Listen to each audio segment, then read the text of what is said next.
Hey, what's up everybody, and welcome to my YouTube channel. For those that don't know who I am, my name is Diiqqiidy, and I am a full-time content creator on YouTube and on Twitch.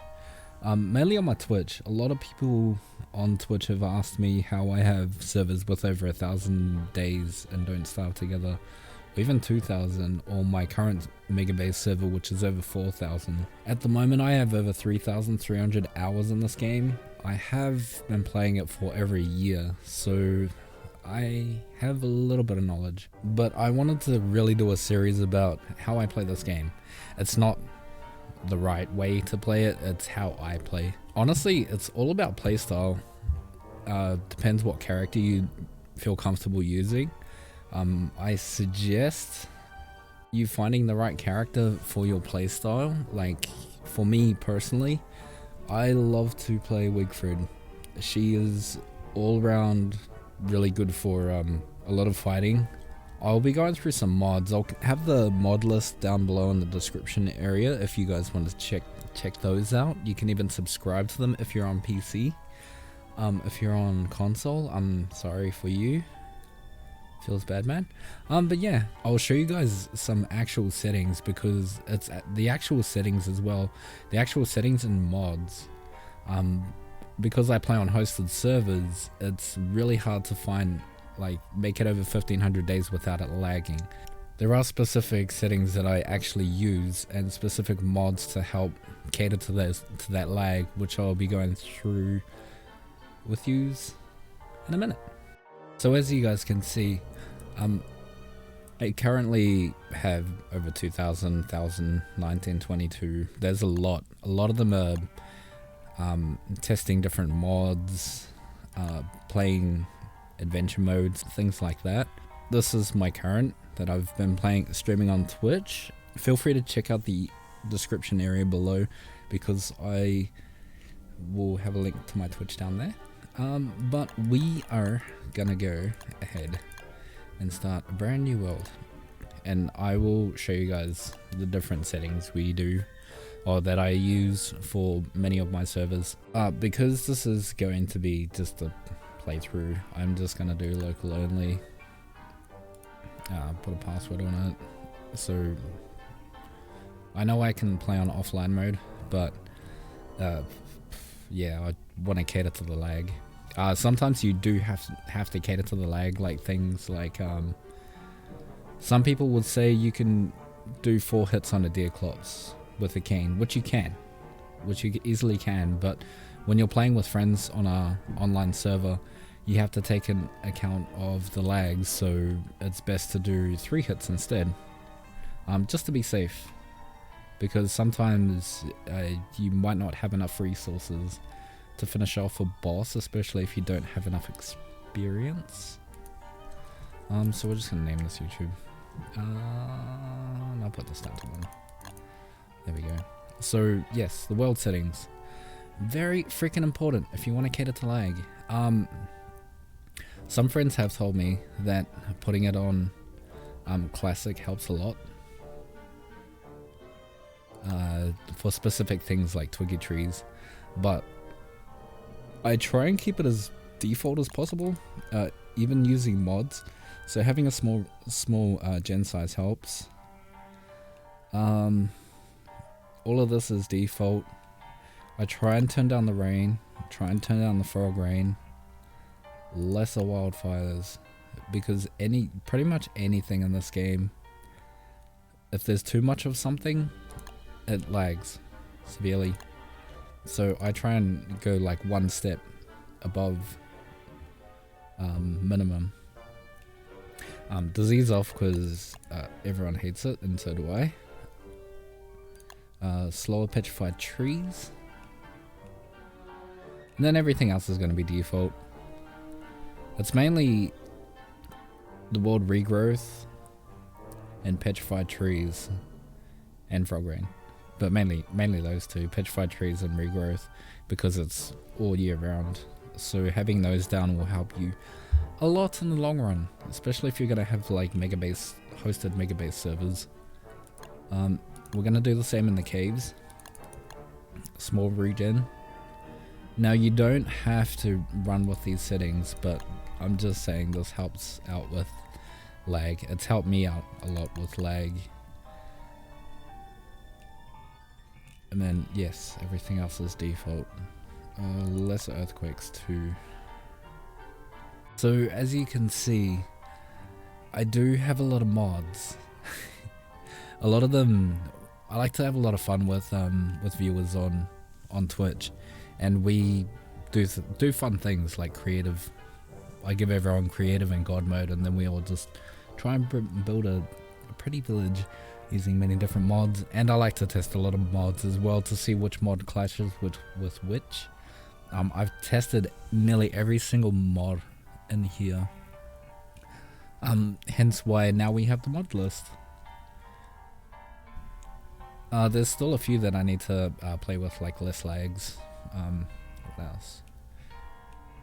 API gem core, but we're gonna be using the mods that are in the list below. So boss announcements tells you when the hounds are coming, stuff like that. A lot of the mods that I actually use are helpful mods. They're not really game breaking mods. They kind of are in a way, but like if you're a loner player, these mods are gonna help you learn the base game a lot. But it's totally optional. Like this game, it's really open to allowing you to use mods. And there's currently over 8,000 mods on Steam at the moment, so yeah, there's that. So Console Pro, this adds extra console commands you can use. It's got all the commands that you can use for your console to help with deleting stuff. I mainly use it to delete things like twigs or rot, because a lot of it spawns off screen.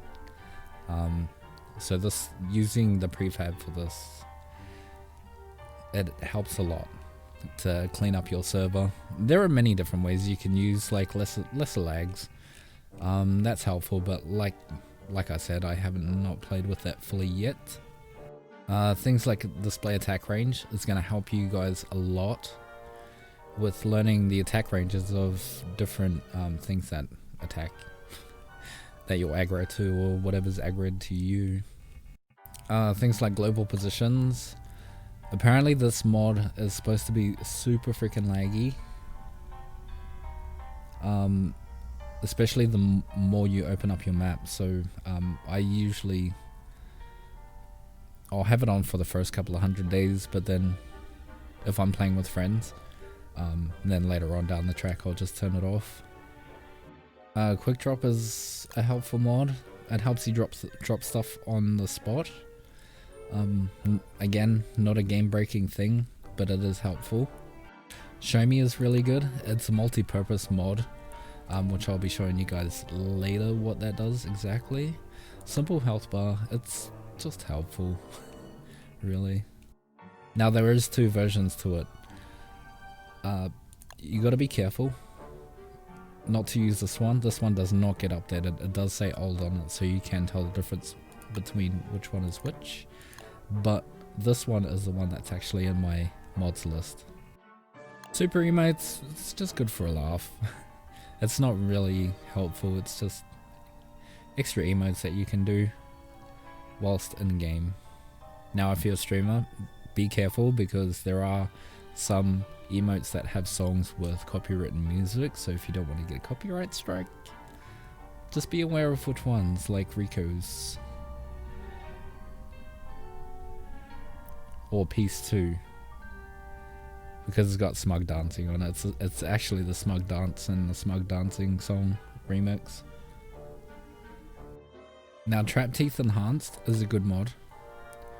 I like using this. It helps with a lot of time. Majority of the time when I'm creating content, I use mods like Trap Teeth Enhance. Nobody wants to be sitting there for an hour watching me reset traps. So this pretty much resets the traps by itself. The teeth traps. Wormhole marks helps you a bunch. Helps you be aware of where your wormholes go. I'll be showing you exactly why I use wormhole marks later on down the track. Now you've got things like client mods, 50 save slots, obvious reasons. It gives me 50 good freaking reasons to have that mod. Action Queue Reborn, I'll be showing you that mod later. Admin Scoreboard Plus, I use that for griefing. For anybody that wants to grief on my servers, this mod helps a lot. Boss Indicators, I'll be showing you that later down the track. Again, not game breaking, it's just really helpful. Combined Status, displays health, hunger, sanity, temperature, pretty much what it explains here in the description. Craft Pot is really good. Now there are mods like Smarter Crockpot, but I find that Craft Pot is much more useful because it actually shows you the values of what each meal provides, and it also tells you the recipes on how to make specific meals. Even the new stuff like the jelly salads and beefy greens, and it's even got Wally's recipes too. Fix for too many items, again, this is mainly for griefing. If anybody wants to steal important items and leave the server, I can pretty much just replace what they took and then just admin scoreboard plus and ban them. Geometric placement, I think we are all aware of what geometric placement is. One of my most favorite mods, along with Show Me and Action Queue Reborn. Gesture Wheel is just there for good fun, really. Along with Screaming Man Rabbits, one of the most funniest mods that I've ever come across. And yes, obviously, shut up Lacey. Because Lacey. And Warthog's Quick Heal. Now I don't often play Warthogs, I have played Warthogs quite a lot. This is just a really helpful mod when I do play Warthogs. As you can see, I can use the default key for R to drop souls down to heal quickly, instead of just grabbing the souls out of my hotbar and dropping it on the ground for my team. Alright, so that's pretty much the mod list that we're going to be running through. Yeah, we'll go ahead and load into the game. Alright, now that we've loaded into the character selection screen, I can actually show you guys in guilds, whatever you identify as, what each character is useful for. Me personally, I've found Wilson to be a pretty average character. Nothing too special about him. He is okay to learn with. Yeah. His specialty is growing beard and making pretty useless items. No, he's okay. It's totally optional if you want to use him. Willow, ideally, I mainly use her for farming charcoal. As a lot of griefers would know. A lot of you DST players would know what Willow's for. Wolfgang, really powerful character, really OP. Especially when he has an unlimited source of food. Wendy, now that she's had a rework recently, her and Abigail are really useful. Kind of sad about the whole Klei took out the Abigail sanity station with her, but at the moment she's a really good character. I would recommend using her. WX, same as Wolfgang, eats a lot of gears. You can also get a power and speed boost from getting electrocuted. He's not very helpful in spring. Wickerbottom, she's one of the most powerful characters. She's, in regards to base stuff, so teaming her up with people like Wormwood, for instance, where Wormwood can plant seeds, Wickerbottom can use books to instantly grow Wormwood seeds. She has many uses, many different books. I also use her for Krampus farm, spawning birds of the world, killing the birds, and then spawning Krampus, and that's when we use.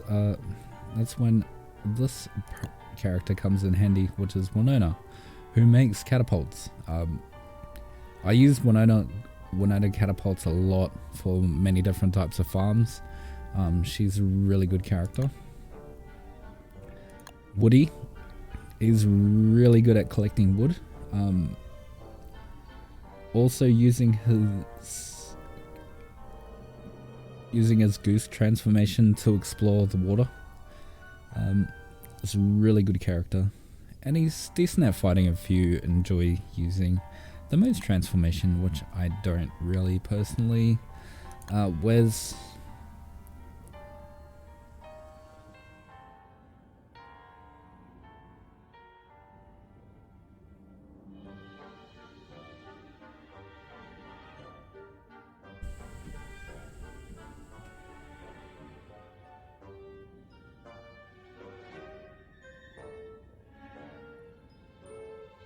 plays exactly how he looks.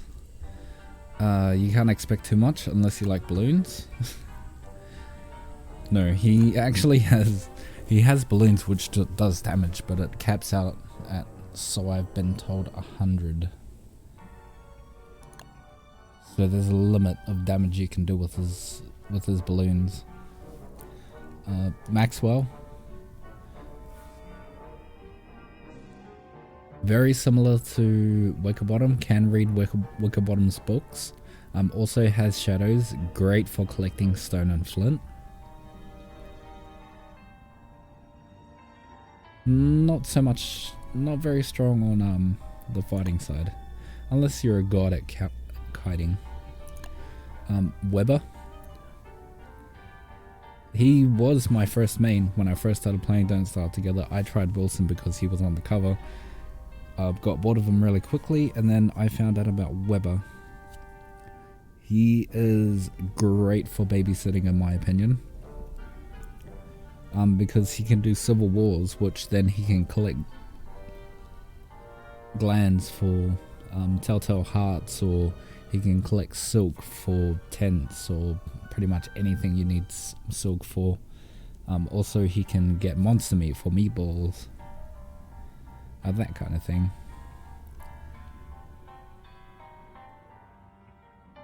Not very good friends with pigs and bunnies though.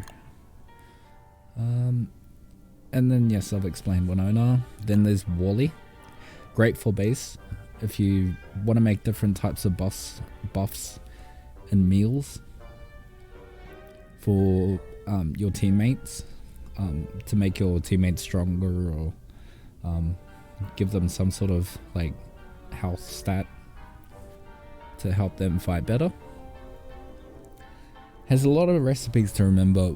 He's pretty much the last thing I pretty much need to learn in this game is like 50% of the cooking recipes, and then there's Wally's recipes on top of that, so I still need to play through Wally properly. Warthogs, great character for supporting your team. He's like the healer, heals your team. He's also I found him really useful for exploring maps, caves, because of his teleportation as well, using souls. You need a lot of food to keep him happy, and he's quite tricky to keep sanity in check as well. So if you can't keep your sanity or your hunger in check, I don't recommend using him, but he is a really good character to use, and he is a DLC character, as well as Wormwood. Like I explained before, plant seeds in the ground. He also makes things like bramble traps and bramble armor, which is really helpful for defense, fighting or base defense. So Wormwood is a pretty good character in my opinion. And then there's Wirt. I haven't really found a use for Wirt yet, besides making a Merm village. Wirt is ideally good for making friends with Merms, and you can even have like a Merm king, and offer things like toys and stuff to the Merm King to get prizes and You can also craft Merm villages, so you can have Merm armies follow you around and fight for you. And then there's the latest character, which is Walter. Walter now has a slingshot, or Walter has a slingshot. Walter was released with a slingshot and also a pet called Wobby, who you can use at like a permanent chester, pretty much. Walk around, store stuff inside of Wobby, or if you feed monster meat to Wobby, I think it's 3, maybe 4 monster meat to Wobby. Wobby will grow big, and then you can actually ride Wobby. And then there's my favorite character, who is Wigfrid. Hey Wigfrid, we've had so much memories together. No, personally, Wigfrid is amazing, especially for my playstyle. I used her mainly to learn the different fighting styles. What you can do with Wigfrid is pretty much just tank anything. As long as you've got battle helms and a battle spear, you can just tank a lot of things and just wreck everything. She can do a lot of things that like other characters do as well, but she has a special ability where every 2 swings she gains health and sanity from fighting, and it only costs gold, metal, and it only costs gold and stone and sticks to make battle helms and battle spears, which are battle spears are a bit stronger than normal spears, so yes. The thing with Wigfrid I like to teach people is don't use Wigfrid just for her tanking. If you want to play that way, fine, go for it.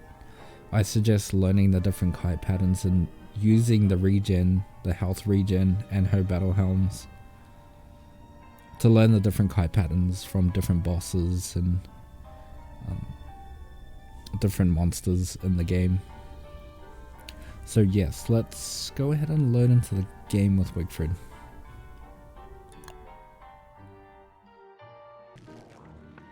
So as you can see up the top here, all these bosses loading in. These let you know that this is the boss announcement mod. That is boss announcement. So this is the Florid Poston. This is where everybody spawns in. There is one in the overworld and also in the caves as well.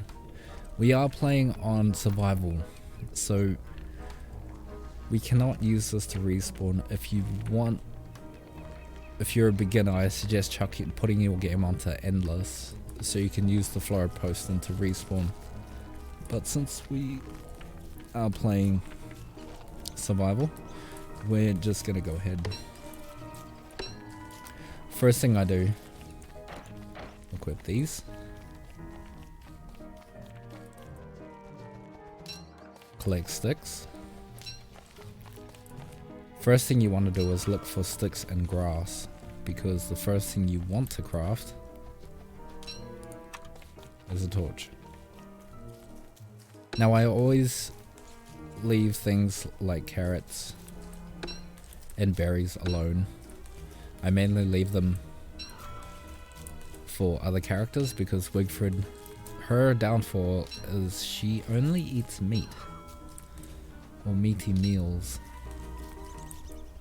Now as you see, I'm also collecting flowers because later I want rot. When this green goes down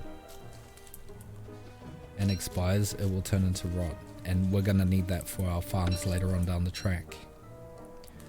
Alright, now that I've found the edge of the map, I'm just gonna follow the edge of the map around and collect resources at the same time, because what we are doing right now is edging the map. So if I open up the map, we're going to be edging the map.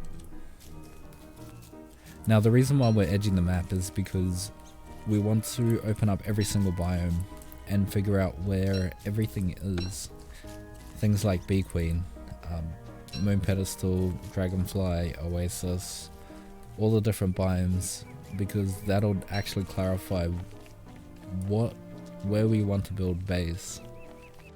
So now that we're coming up to this biome is called the Mosaic biome. And you do not want to build a base here. Like I said, if you want to, you are more than welcome to. I don't recommend it. Usually there is always comets that land in the Mosaic biome, and they destroy structures. So that's why we don't build in the Mosaic. And usually there's always free gold when you find these grave headstones. Now we're coming up to grass geckos. I've slightly gone off edging the map at the moment, only because I'm collecting resources as I go, because grass is very important, especially early game. Grass and flint and twigs, because we want to be crafting a torch as soon as possible. Now I usually put my light source at the back,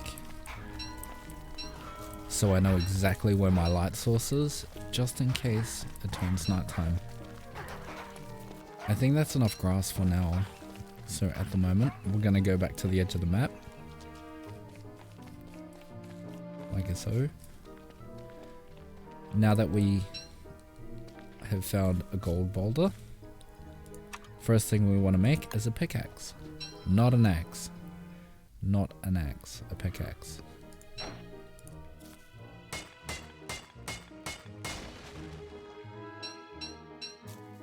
Because now that we've made a pickaxe, we can harvest boulders for more flint and more gold, because a pickaxe actually costs flint. So we want to get more flint, so we can then make an axe. But we seem to have enough flint, so we can probably go ahead and make an axe. Also, let me demonstrate what Action Q Reborn does. So when I have things like this mixed up, and I want to just strictly pick up stone, and I don't want to hold spacebar, I hold shift and then double left click, and that picks up only rocks. If I hold shift and hold left click and drag, it'll pick up all items within that box. Or I can single select. So we're going to go ahead and continue to edge the map and collect resources along the way. Now that it's nighttime, we can avoid being damaged by Charlie, because we have a torch. Who would have known? And we're going to try and save as much time as possible, because we want to be ready for winter. I don't only prepare for the next season, I prepare for the whole year, all in one autumn. Sometimes you may not be successful. It's better to give it a try anyway. Now this biome that we're actually in right now is the rock biome, which has a lot of gold nodes, normal rock boulders. But for now, I'm gonna ignore these normal boulders and just keep collecting these gold boulders, because we are going to need gold for our base.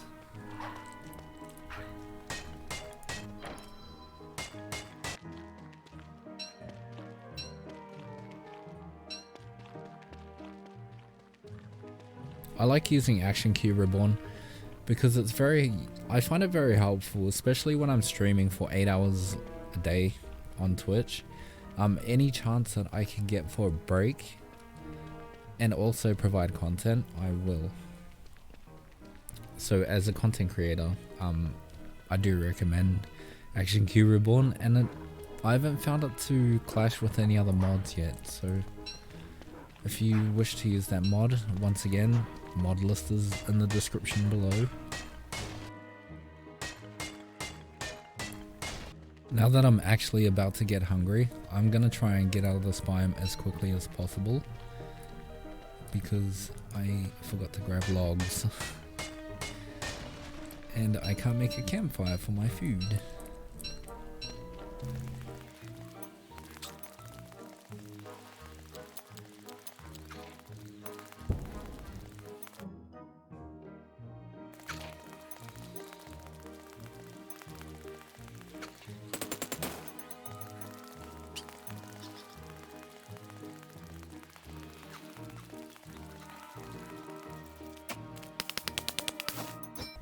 Alright, now that I actually made it out of there to get some wood, I don't usually chop the small trees. I usually wait till they're top tier trees. But we're hungry, we need logs. We need food. This is another reason why we edge the map as quickly as possible, because we want to be killing. Now I'm gonna leave the grass geckos. That is not the type of killing I mean.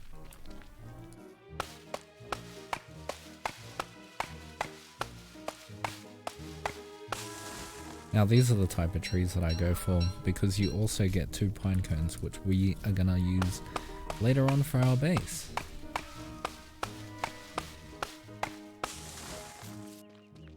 So what I'm mainly want to focus on right now is things like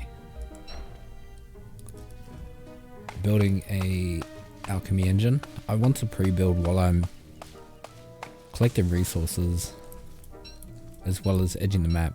I know it's multiple things. The more you do this, the more you get used to making this into kind of a routine. So the main focus is just to edge the map, collect as much resources as we can, because we just want to set up a basic base. It's literally all we want to do.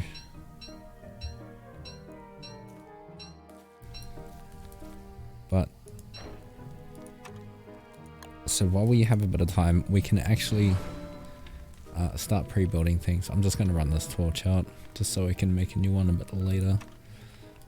So I want to build a science machine. Next thing I want to grab is a backpack,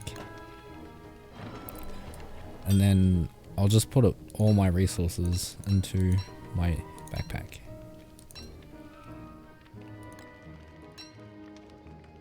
That's extra. I'll put logs in there too, and that's. So I want to try and keep this as topped up as possible.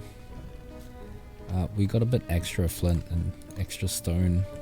Inventory management is a very important early game. I also want to build a shovel, because now that we have a shovel, and then we can just break this down when we're ready. But since I have enough gold, I can start making things. I can start pre-building. Grab 2 electrical doodads, and then 2 more cut stone. And I do need more logs, so we are going to chop a few more trees.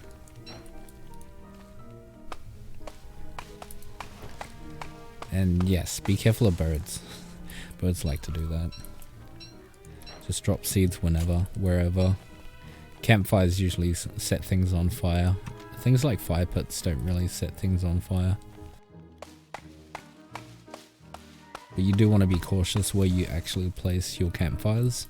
You don't want to put them close to your structures, especially in base. And another key tip, never make a campfire on a boat, because it will set your boat on fire. Just a tip. Now I can make... Actually, can I? I need four planks.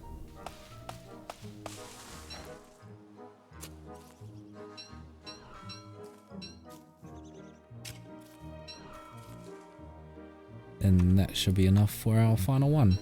But what I actually want to do is just top up a bit more.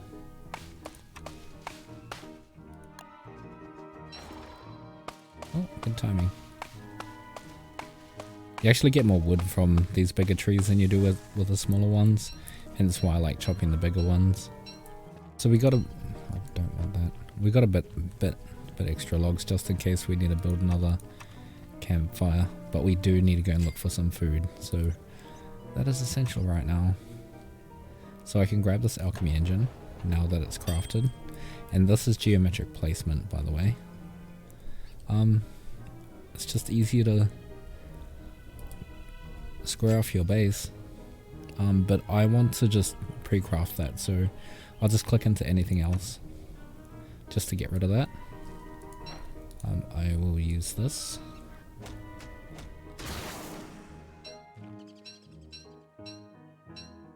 And now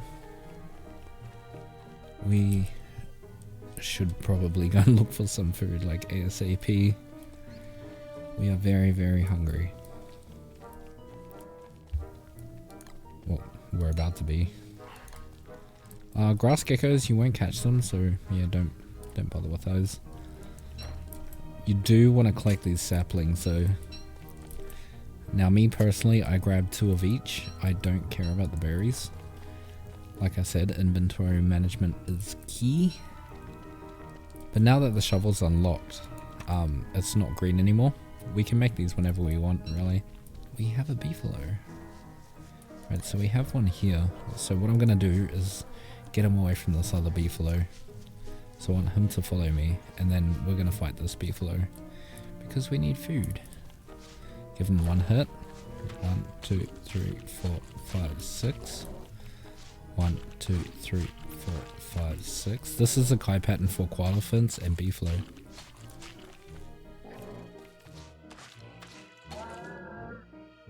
And now we have food. And try not to kill all your beefalo off.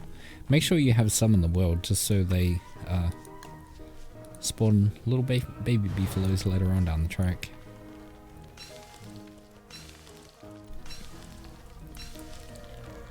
I'm gonna have a look around here to see if any more beefalo.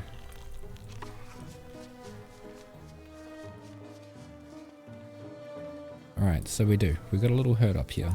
So I'm gonna grab one more. Then we're gonna grab some extra food for later. So I'm gonna debate this guy this way. So it's actually super lucky that the beefalo were here. It gave me something to kill.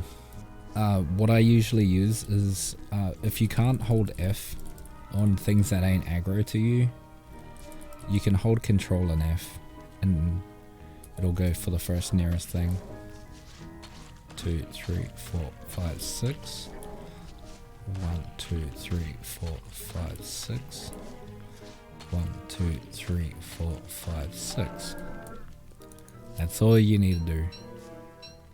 Now, like I said, inventory management is essential. Right now we don't need this beefalo wool, but we know the beefalo are here by this wormhole, so we know where their biome is, just in case we need them later on down the track. I'm going to quickly make another torch and campfire. I'm going to pre-build the campfires and fire pits just in case of an emergency, plus it frees up inventory space as well. Actually, what I want to do, I'm going to put this campfire down. Cook this food.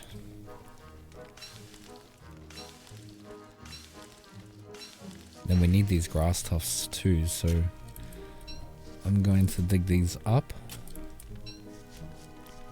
because we're going to use them at base. I want mainly these 3 bushes: berry bush, saplings and grass turf. I want to grab 2 of each for now, until we actually find where we want to live. But we won't actually know until we open up the whole map. So as soon as it's daytime, we're just going to edge the map, and along the way, if we see any grass tufts, we're just going to collect them. I do need to bear in mind that I'm low on logs, so if I need to build any campfires for later, I won't have enough logs.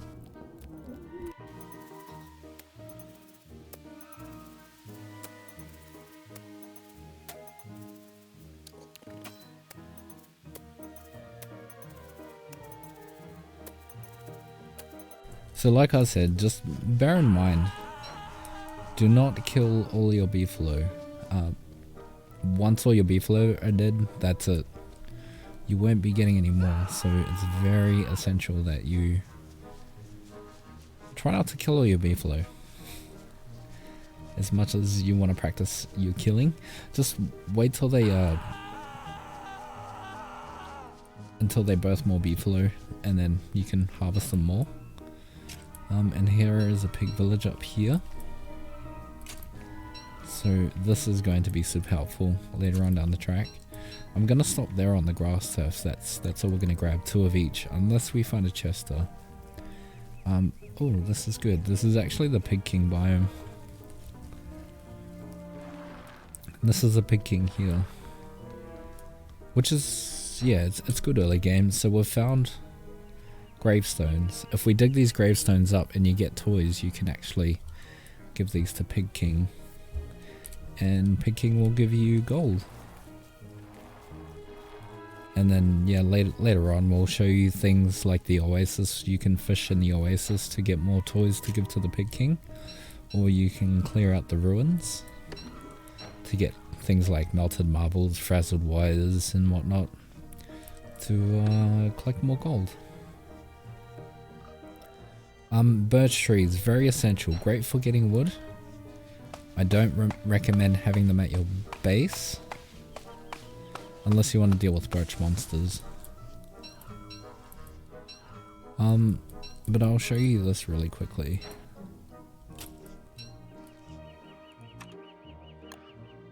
When you get these birch nuts, you can either plant them to get more birch trees, which I don't essentially do, but what I actually do is cook them.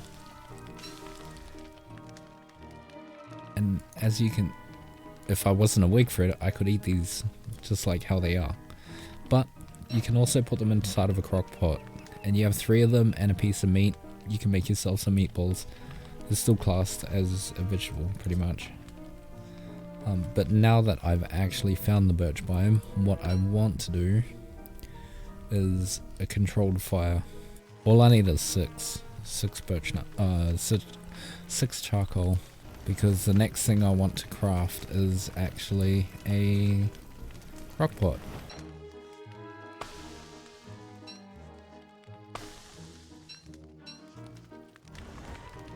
Now I want to be super careful not to light any of these pig houses on fire, because later we are going to be wrecking those with a hammer so we can make a pig farm.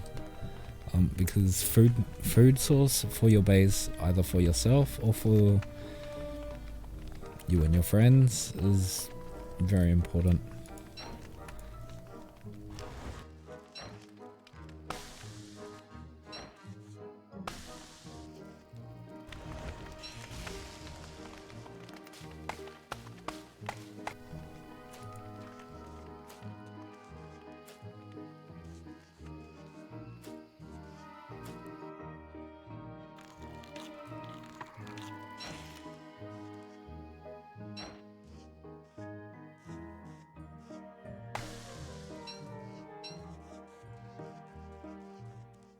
Okay, maybe I grabbed a bit too much.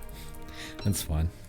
Now, Glommer statue. Glommer statue is very important later on down the... No, it's not really important early game. It's good to know how to get Glommer. So on a full moon, what we want to do is come here, because at night time the Glommer statue actually spawns a flower which you can grab, and then that's when you grab Glommer. So I'm just going to keep edging the map, grabbing one of each, two of each bush. Now, like I said, if I wasn't awake for it, I'll be picking up these berries, because it's a great source of food. And you've also got red mushrooms and carrots that you can eat as well in this biome. But this right here is very essential for a Wigfrid. Like I said, her one and only job is pretty much kill everything. No, actually, correction. She has two jobs. Kill everything and make battle helms and battle spears for your teammates. But at the moment, we're just going to be tracking this hunt. Just follow these paw prints, and then hopefully we don't get a Varg or a Eucus. What I do want is a Koalefant. Now, just bear in mind that you want to keep tabs on where you're edging the map. I do need to go back the other way, but I'm just following these tracks at the moment. And this is the swamp biome. If you're not familiar with it, it's very dangerous. We do have to go through here to edge the map, but once I am done with this track, alright, so now the creature's near. We're gonna have to be very careful. There it is there. The Koalefant. A Koalefant can be quite tricky if you don't know what to do. Oh, okay. Well, we just found an easy way of harming him. So this is one of the reasons why the swamp is not safe. You've got tentacles, and at dusk there'll be mosquitoes that try and smack you in the face. But to deal with tentacles, you see the range here. You just want to hold spacebar, grab 2 items and move away. Just be very cautious of tentacles, because Koalefant won't be the only thing that'll be dead. Just grab 2, don't be greedy. If you grab any more, you're gonna get slapped in the face. So now we have a source of food. I also do want to grab these. I know I said inventory management is key. It is, but once we pre-build, we should be fine. And this is quite neat. This is something you don't really see a lot. Survivor chest with blueprints. Marble beans, straw, roll, bird patches. We're going to be learning these later on down the tracks anyway, so it doesn't really matter. I'm going to drop the flint, grab the rot, because we're going to need this.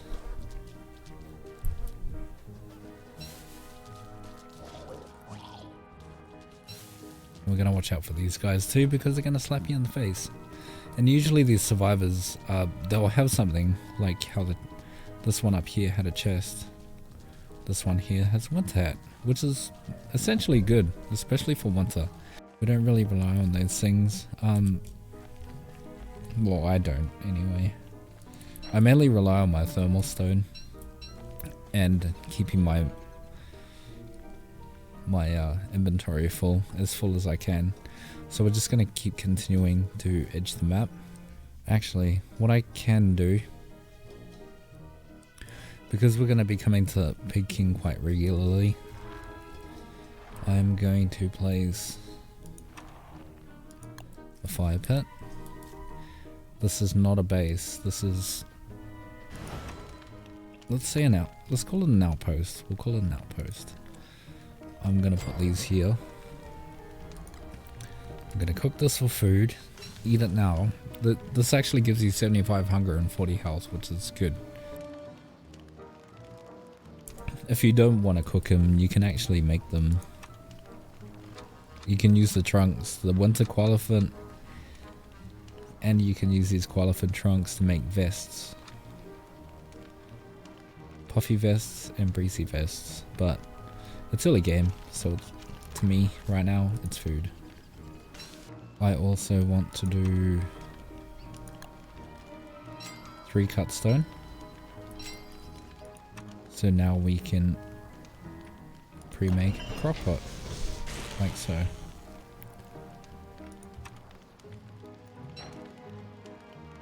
I'm just going to drop these here so I have inventory space.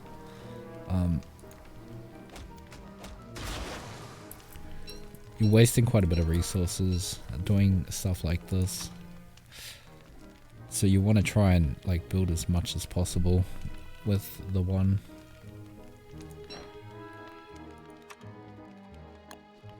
So now I have to make another electrical doodad.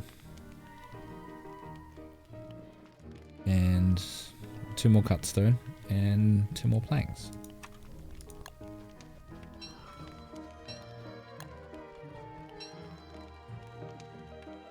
And I'm out of wood. Great. Ooh.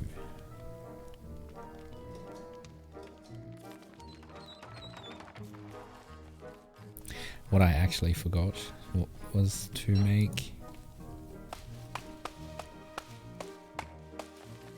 Oh no, I do have enough. Why did that not craft?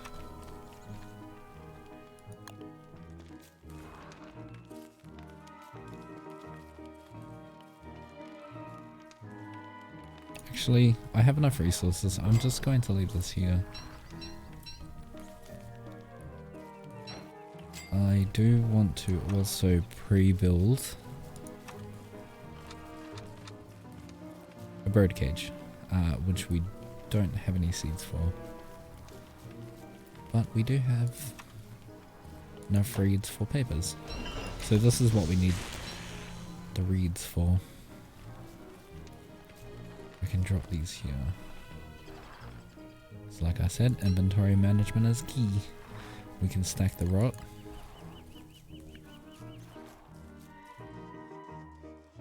When we find 2 seeds, we can actually pre-build a bird cage, but we do have to go back to this alchemy engine. Thank you. 1 more seed. Do you have a seed, sir? Guess not. That is fine, because we're probably gonna have to circle back, maybe, to the Pig King.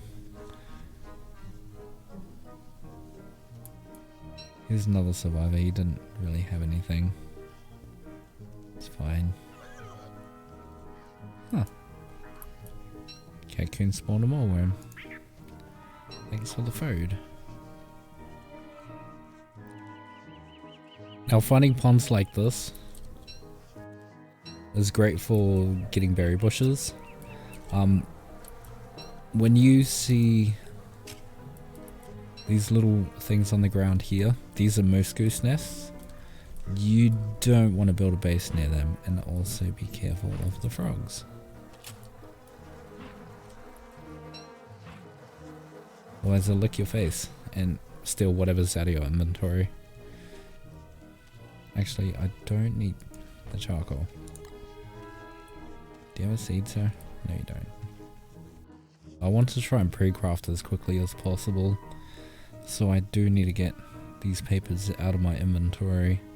Alright, so these things here, these are what mushrooms come out of. When they're green mushrooms, they actually pop out during dusk. Like so. Now, cooked green mushrooms will create cooked green caps, which is really good for your sanity, not for Wigfrid, because like I said, Wigfrid only eats meat.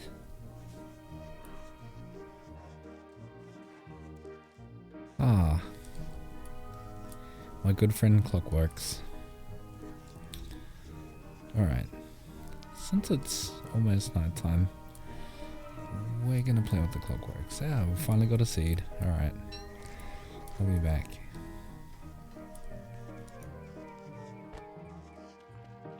Now me personally, I consider things like Pig King and Beefalo and Oasis, Moon Pedestal, Walrus Camps.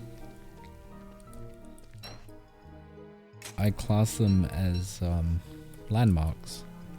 I'm not sure, I'm not 100% if other DST players call them landmarks, I guess. I do, me personally. It's just the things that I look out for. Okay, now we're going to pre-make a bird cage.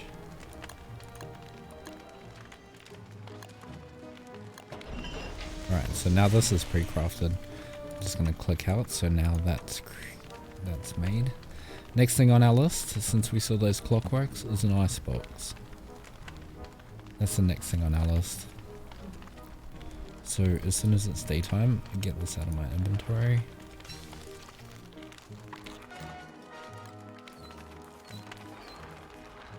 Now we're gonna go kill some clockworks, and I'll show you guys the kite pattern for the clockworks. I don't really rotate my camera quite a lot, mainly because I like to be aware of where I am on the map, just in case I need to go back to a safe area. I don't know what's over here, so if I need to run away from something, I don't want to be running into the unknown, so at least I know to run down, because I know what's down there. I want to try and drag one away at a time. If I attack it right there, they'll all come this way. So I will bring him, make sure he's on my right. Well, that's all I want to do, is just 2 hits and move. 1, 2. 1, 2. It's a bit time consuming. When you're weak for it, you can just tank it with him. But we don't really want to do that. Now we have 2 gears. Now I'm going to do the same thing with the rest of these clockworks. Pull them away individually, and then we're going to kill them.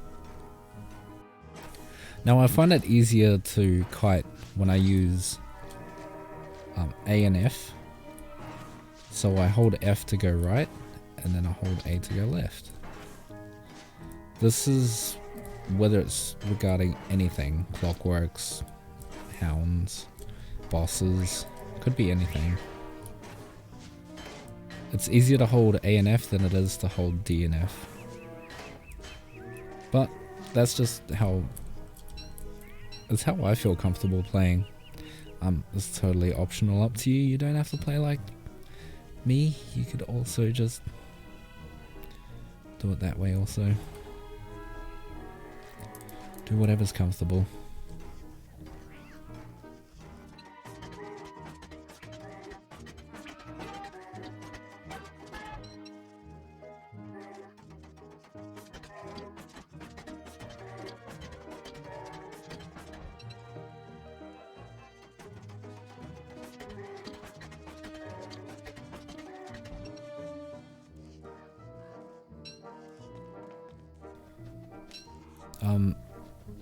We're going to make our way back to our alchemy engine. Well, we'll try and edge as much as we can on our way back to the alchemy engine, and then we can make an icebox. Pre-build an icebox.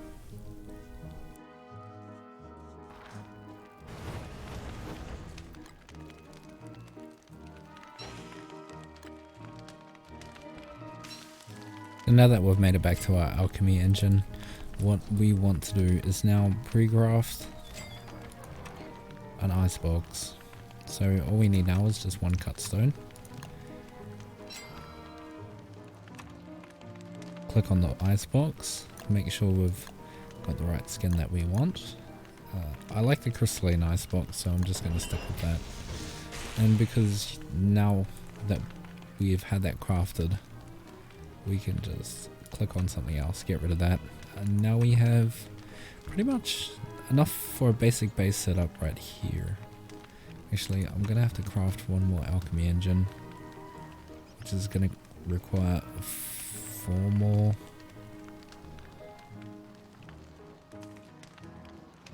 Four more cut stone.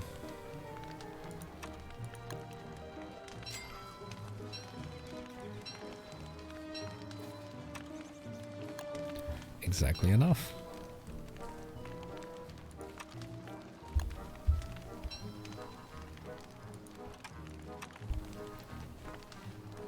And we're gonna need more wood. Right, I'm just gonna plant these here. Just put these here and go get some more wood.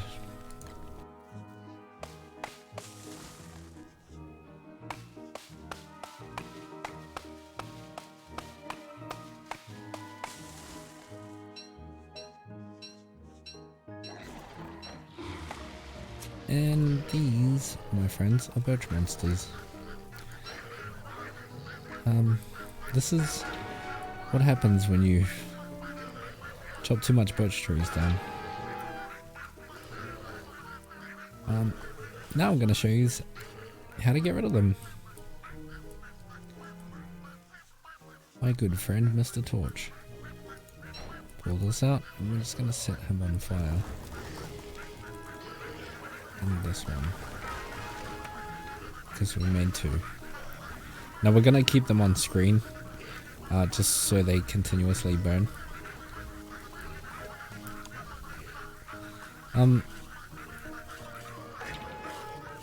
There's either this way, or you can use a beerger. Beerger is usually one shots these birch monsters, but because we don't get a beerger in the first autumn, well, I have never got a beerger in the first autumn. Just gonna set them on fire.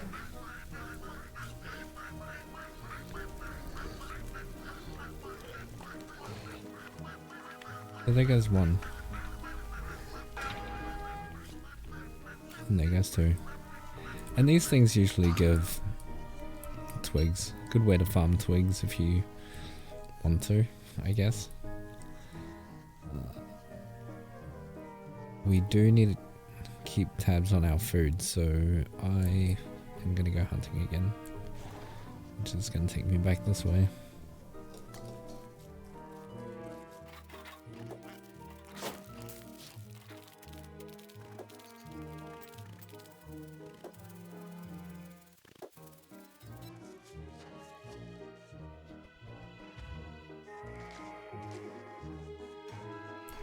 Nice. We're going to come back to this guy later.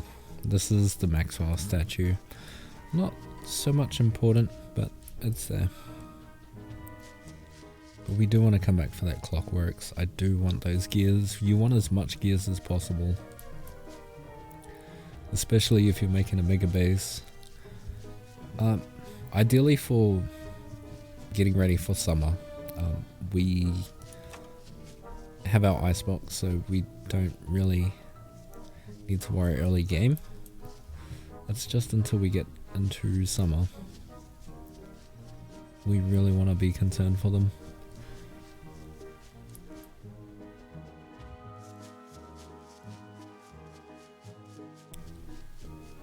And now we got another koalaphant.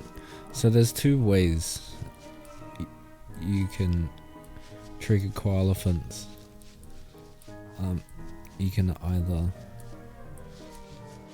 try your best to trap them up against the map, which is kind of tricky to do because they have a big brain, or you can wait for them to go to sleep.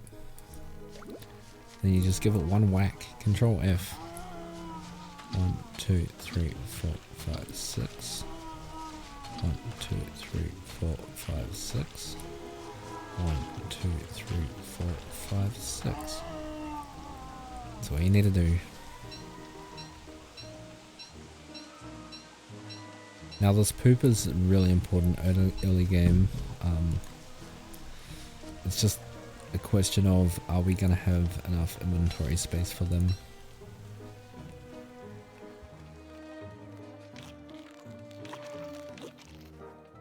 So we are going to collect them for now.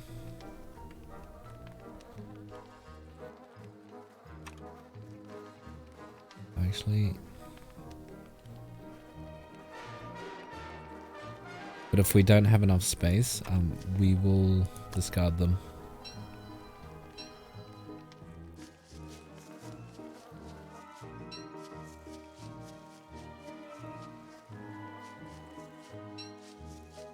But we've pre-crafted quite a bit, so we can, and we do have our alchemy engine. An alchemy engine is, it's just like the big brother of a science machine, really. And now we found a wormhole. I actually want to jump in there and see where it goes. Now because we have wormhole marks on, it's now marked blue on the map. So we know where this wormhole goes. And then we're going to come back to this biome later. So we want to proceed with edging our map. So I'm going to head back up this way.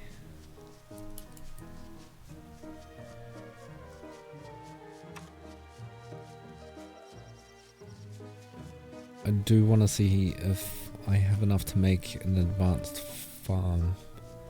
We do need manure for advanced farms. So I want to see if I can pre-craft one of those. Food. Yes, we have exactly enough, but we just need more stone. Which, there isn't that much around. It's 4 pieces of stone, that's literally all we need. I'm gonna go ahead. Or not. I'm gonna grab some more wood.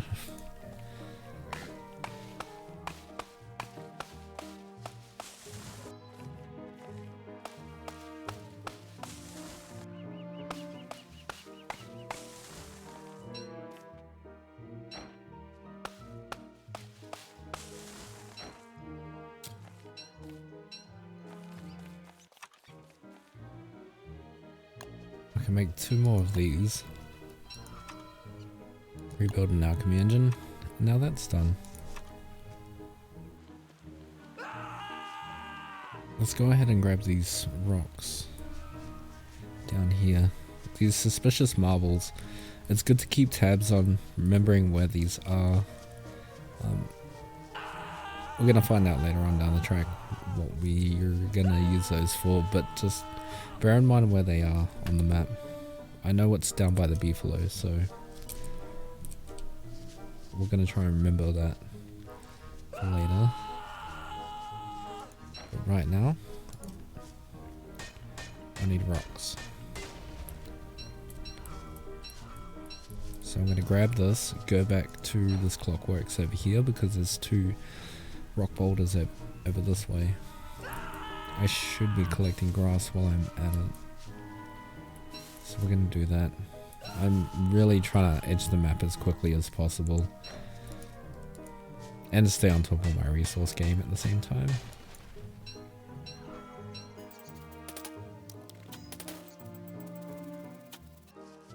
Alright, come here, Mr. Clockworks. There's also more carpet here for later, so we're going to remember this as well.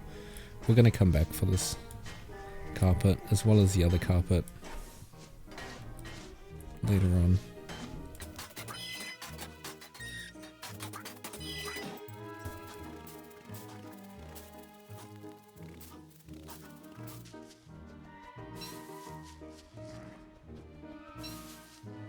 Okay, that noise lets you know that the hounds are approaching. The first wave of hounds, they're not hard. When you've experienced enough hound waves, you get quite used to it. Their kite patterns are quite simple.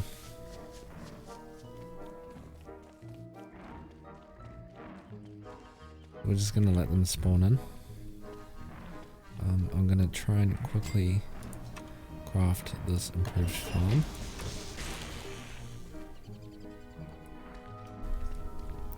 And then move away from anything that's flammable, because I have had my first autumn spawn in firehounds. So that's the thing. So all you do is just move away. 3 hits.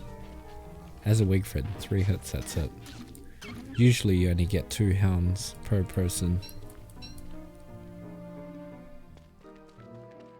I don't really want this monster meat. Monster meat's not good, as you can see you lose 20 health. So not exactly ideal. So I'm just going to leave this here for the pings. While we're at it, since we're doing more exploring, I might as well top up our food. The niter we don't really need early game, but it's there. It's probably going to be the first thing I'm going to drop now that the poop's out of our inventory. It is most definitely going to be the next thing that we drop. I don't need this hammer anymore, so I'm just going to leave this here at this landmark because I may need it further down the track. Make sure we keep Charlie away. Now I'm just going to proceed with edging the map, collecting resources, grab 2 more berry bushes, hopefully find Chester, because he's going to be very, very helpful. Yeah.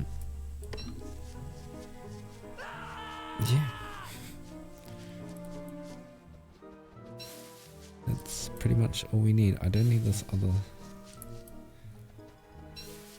yeah, I don't know why I made another axe. It was kind of dumb. But it's here. And I'm going to drop it here. I'll drop this one. Oh, and of course I'll find a big tree. Right when I need logs. I'm going to keep collecting pine cones as well.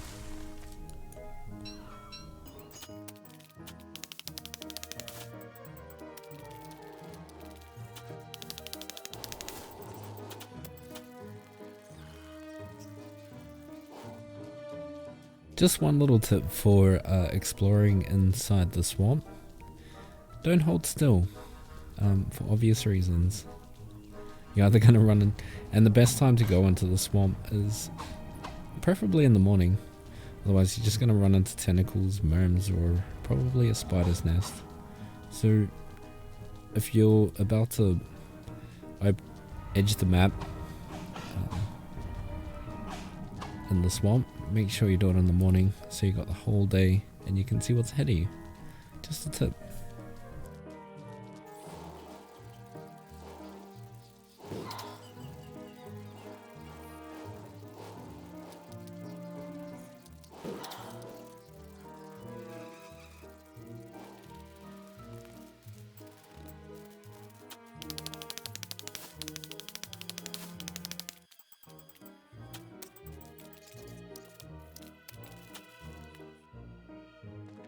So now we've actually come up to this little beauty here. This is the walrus camp. This is what we need to keep an eye on as soon as winter starts. It has a little, it has like an igloo that pops out during every winter, which spawns the walrus. We need a thing called the Tam O'Shanta and also a walrus tusk. Which I'll show you the importance of when we actually get to winter, but bear in mind winter is the next season, so we do need to keep an eye on that. It's pretty important early game, well, in my opinion. You can be lucky, even though there is another biome. Sometimes it depends on your world regen. You can get 4 walrus camps in one server, but this is the actual walrus camp biome, which is a forest with a little grass area, and then essentially that's your that'll either be your walrus moon pedestal and walrus camp biome, but sometimes you could be super lucky and get 3 extra walrus camps not in the same biome. It's usually in like a savanna biome with extra stone. It's like a mini stone biome within a savanna biome. Hopefully we will be lucky enough. But if not, that's okay, because it's only single player. It's only us playing, and hopefully we get a tam. But yes, I'm gonna continue to edge the map. Just keep carrying on. Hopefully get our base down before winter, which we should. We should be fine. But yeah, once I've finished doing that, yeah, I'm just gonna do a little speedy uppy, and I'll bring you guys back.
Okay, so right now, this is the full moon.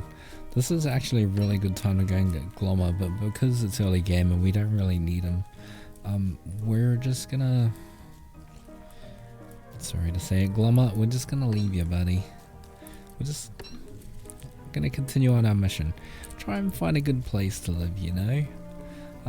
I'll come get you next time.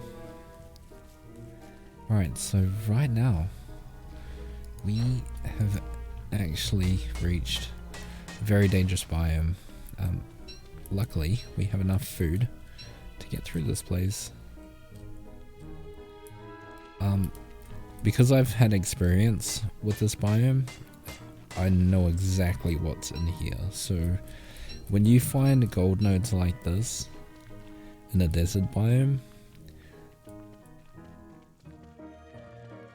it is the dragonfly biome, so you want to be super cautious, because sometimes when you actually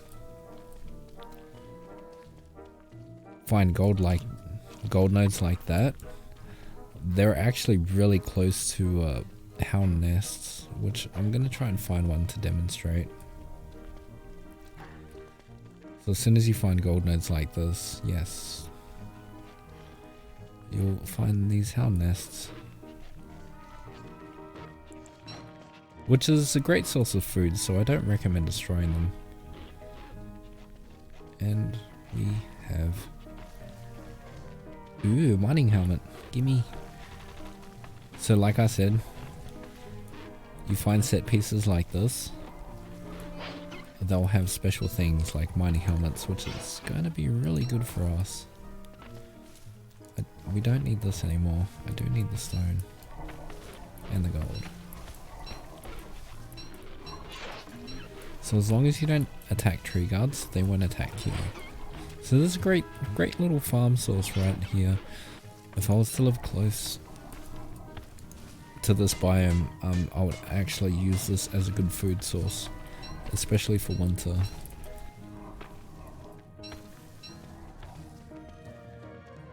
And this is dragonfly. This is why I said to be careful, because dragonfly. And here's another survivor with cut grass. and a trap that we don't need.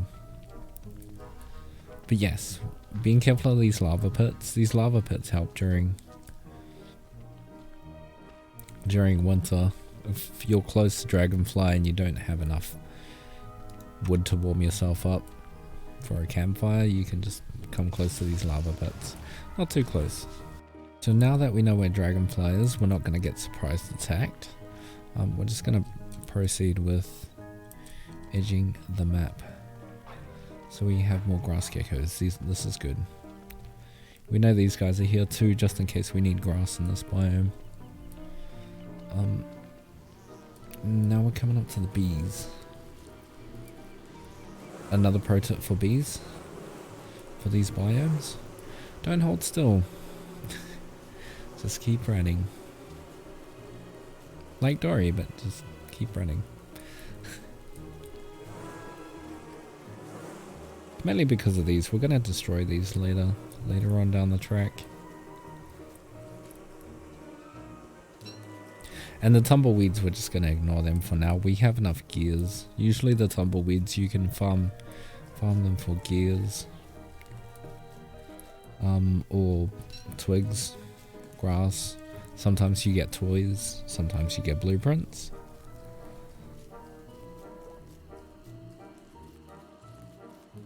I really want to chase that one. It's really fast. And nope, it's debating me. Come back. Come back, we're going off track. Okay, we're actually coming up to the oasis biome, because now I see vault goats. Come to me. Yeah, this is being really difficult. Alright. So we unravel that. Oh. It's usually 3 items per. So this time we got buffalo wool, twigs, and cut grass. But yes, if you don't get enough clockworks, you can chase those around until you actually get gears, which actually has a low drop rate, so yeah, not the greatest of ideas. But sometimes you're just gonna have to, unless you want to go down to the ruins, which is a really dangerous place, which you will find out later on in the series. We're doing final food, possibly. Yes. Oh, you're gonna go back this way, really?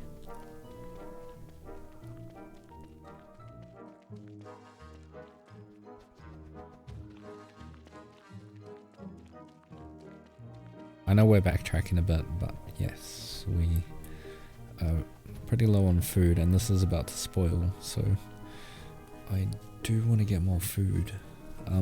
We're probably gonna be turning the vault goats into a farm later, so I don't want to kill all the vault goats off either. I mean, just like the beefalo, if they all die, that's it. The only way to get them back is to spawn them back in via console command or action queue. Oh no, fix for too many items.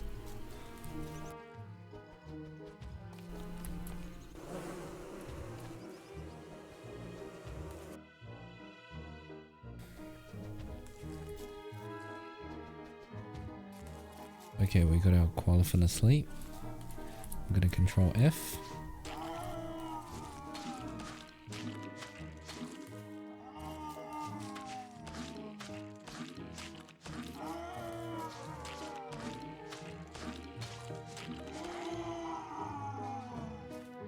We're gonna eat this.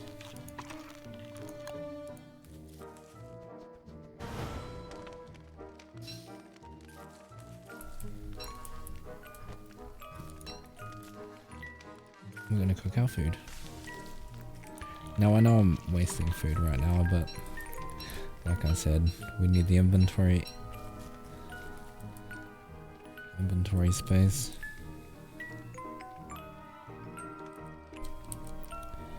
I do want to finish this oasis biome, so I'm just going to carry on.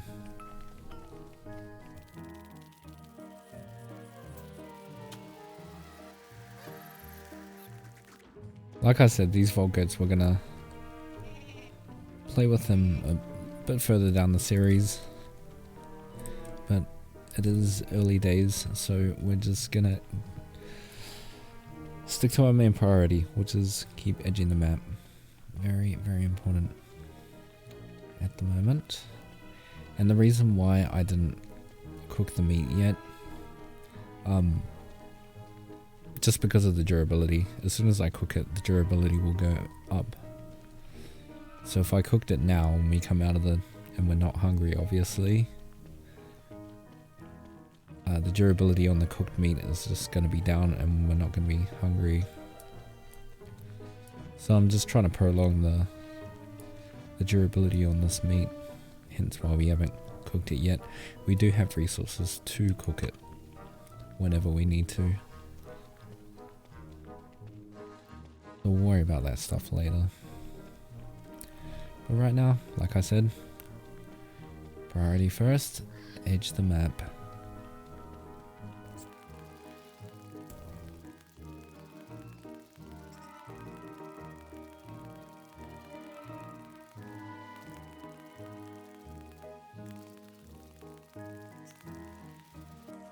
Now this is the oasis. We're going to keep tabs on this for when we actually come here in summer again, which is going to be later on down the track, but at the moment, to me, it's just a point of interest. A POI, a landmark, so to speak. So yeah, we're going to focus on that later. We know exactly where it is, because now it's revealed on our map. We don't really need to look at the rest of this yet. We're gonna majority of the time we're gonna be opening up like the middle of the map, even though like there's these black marks. We're gonna open them up later. So right now we're just getting a rough outline of what our region is like. So yeah, we're just gonna continue edging the map.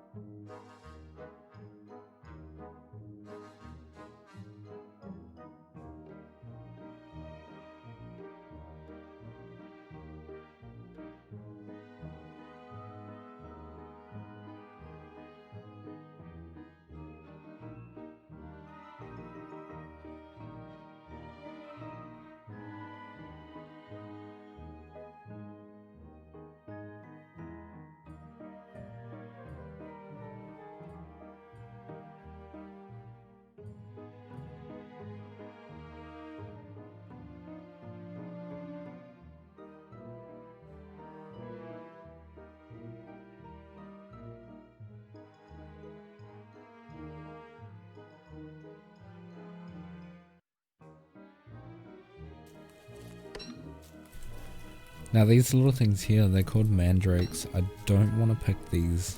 I mainly use them for pan flutes.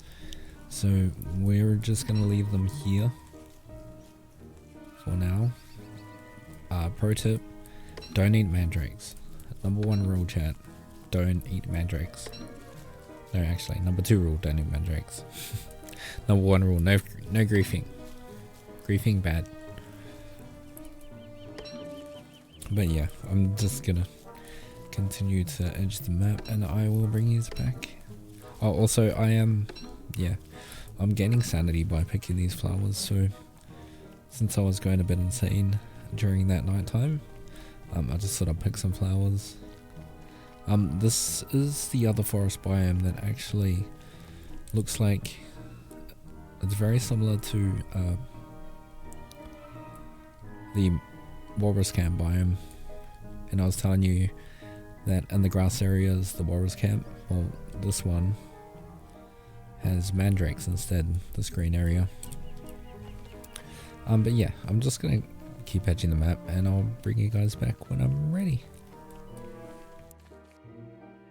Okay, now we're actually coming up to our suspicious marble sculptures. It's supposed to be. So, this is just a demonstration for now, But what we want to do is mine these. Mine them all. Please. Queenly figure.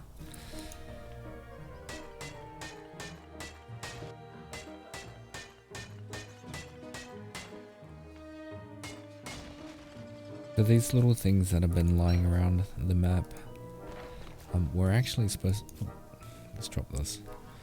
We're actually supposed to carry these all the way. You better. This is pretty much what Wobbly's good for. Either that, or you can tame a beefalo, and you can carry these marble statues quite easier across the map. So this one is for the bishop, so we're gonna stick this on this one like so. Right, now that one's ready. But don't forget our backpack. I did find one more, which was over here, and then we had other ones as well. There's usually like 2 or 3 sets, just depending on your regen, but that's what you want to do when you find those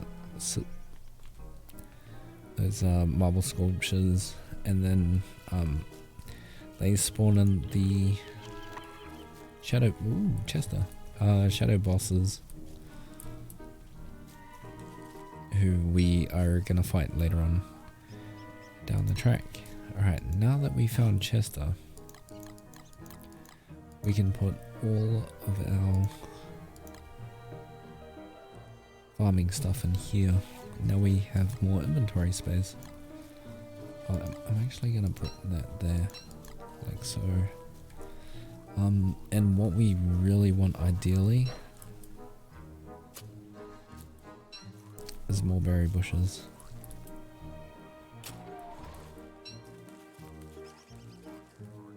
We're gonna leave the saplings for now. None of this is gonna be ready by the time it's winter. It usually takes 3 days for like berry bushes and stuff to grow.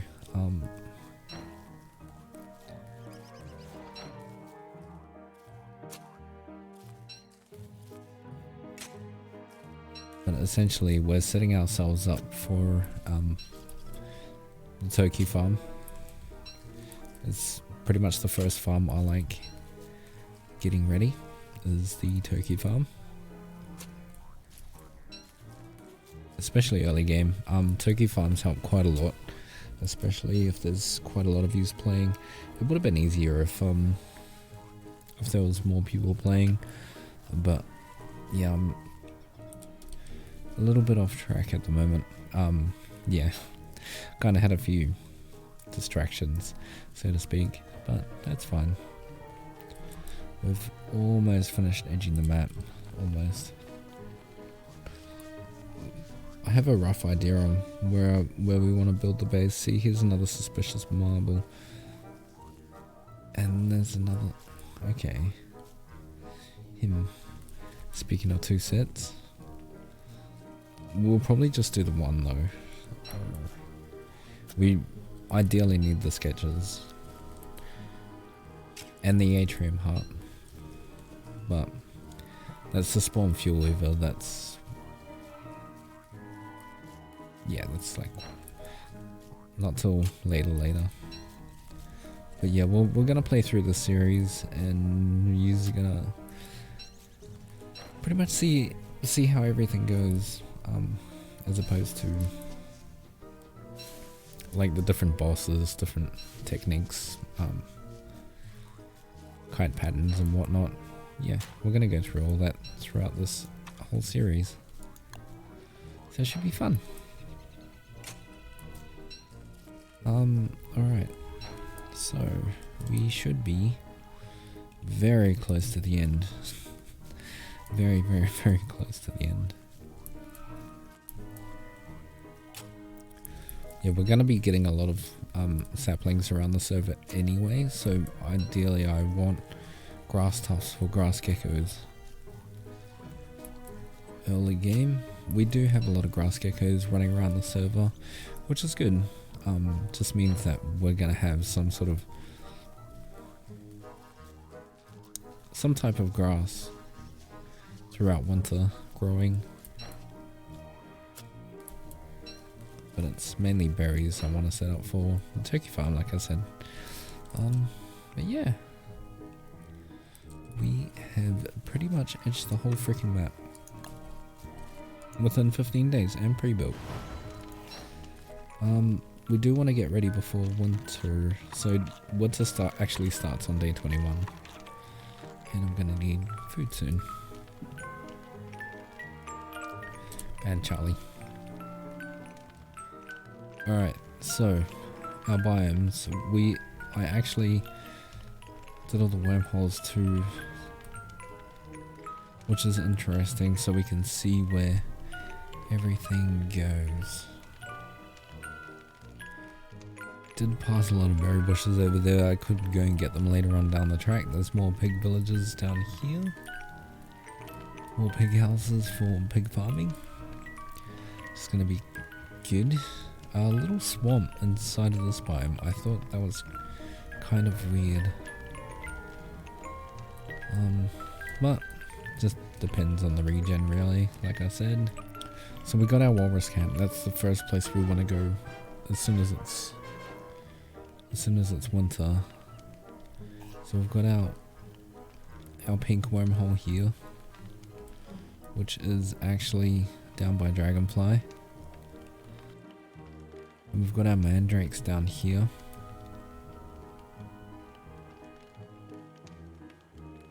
Got a red wormhole that goes over here. We've got a blue one that goes up to the grass in pinking,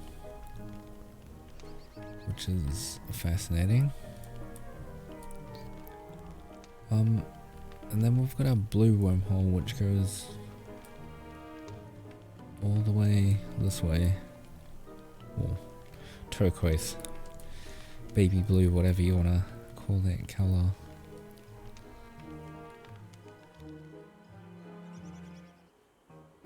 So the only difficulties we're going to find on the server is pretty much the oasis. But ideally, we've got the oasis, bee biome. We want to be close to stone, we want to be close to wood, we want to be close to grass and saplings, especially because of early winter. But we also want to be close to the landmarks. That's what I try and look out for, and we want a big area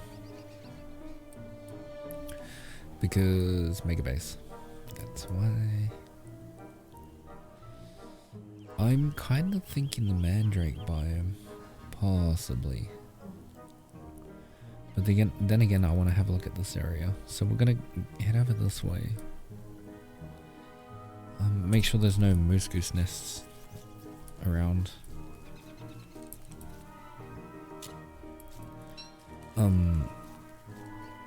Gonna be collecting more berry bushes and whatnot along the way. I'm just gonna grab what I need along the way.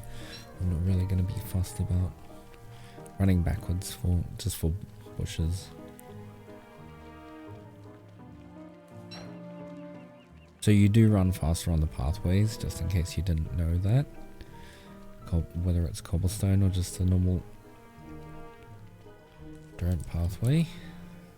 But you do run faster, as opposed to like running on turf or grass. So I'm gonna be very cautious of these bees. And here is Bee Queen here, with the moose goose nest right next to it. It's gonna be very interesting.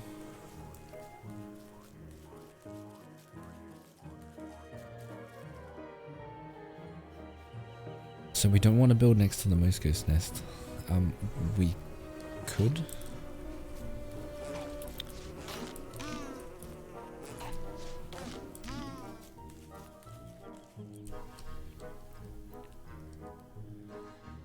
And we could possibly... I was gonna say we could put some statues around her pond, but she's literally right next to the Bee Queen. Which, like I said, it's gonna be really tricky. It's actually funny that we mentioned this before about the tree guards and the hounds.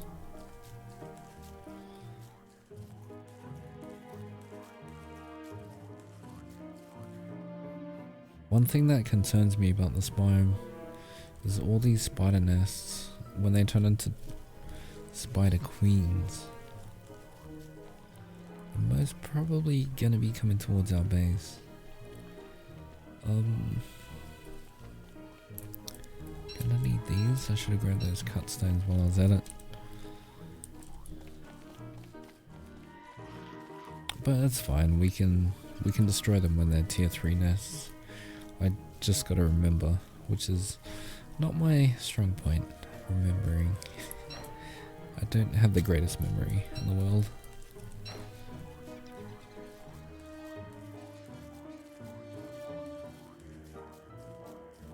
So it seems fine so far, not that much moose goose nests.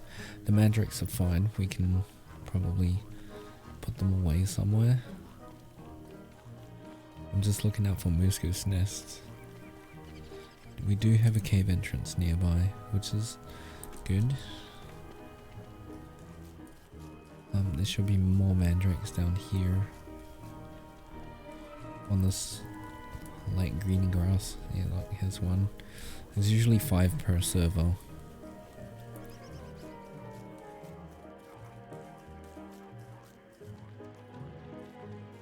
Food is important, so we're gonna have to hurry up.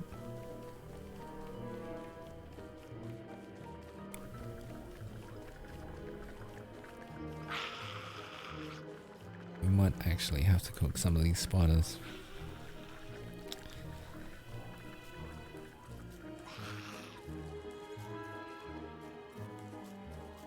Oh no, here's a jar. Alright, sweet. Just stay there.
Alright, so since we've actually established where we roughly want to live, I'm still not happy about where these spiders are, but like I said, it's totally fine.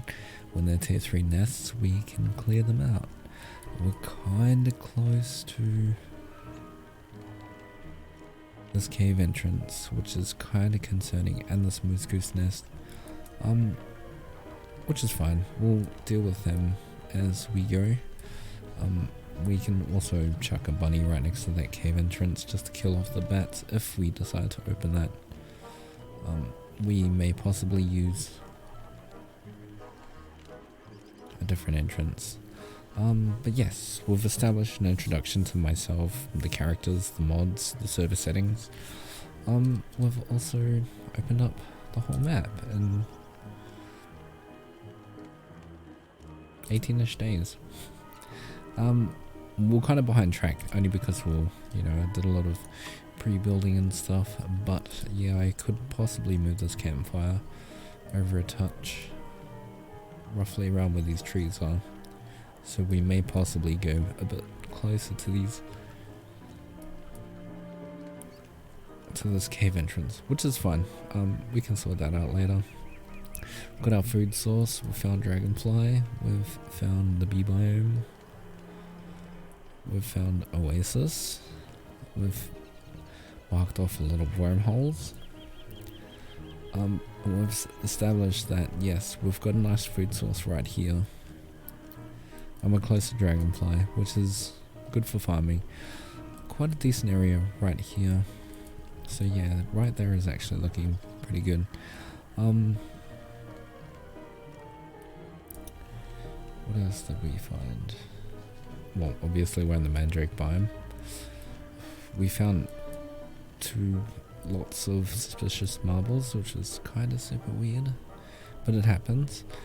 Mosaic stone biome, Pig King.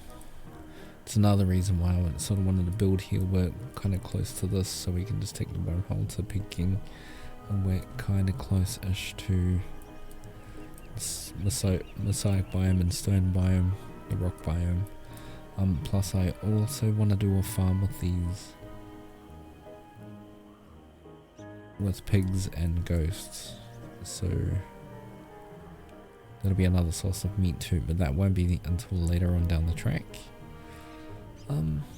But yes, I am gonna go ahead and call it there, fam.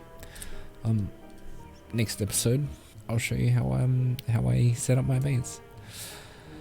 But yes, I hope you all enjoyed the content today. Thank you so much for coming to hang out with me. Please feel free to subscribe and like if you haven't done so already, and also check out my links below. There's like my mod list, there's my social medias, there's my Twitch channel where I stream 6 days a week, so if you wanted to come hang out for that, you're more than welcome. 9 AM New Zealand Standard Time, Twitch TV /fly_diggity. Yeah, besides talking myself up, I hope you all enjoyed the content today. I hope you all have an amazing rest of your day, night, wherever you are in the world. And until the next episode, I'll see you then. Alright. See you later, everybody. Bye.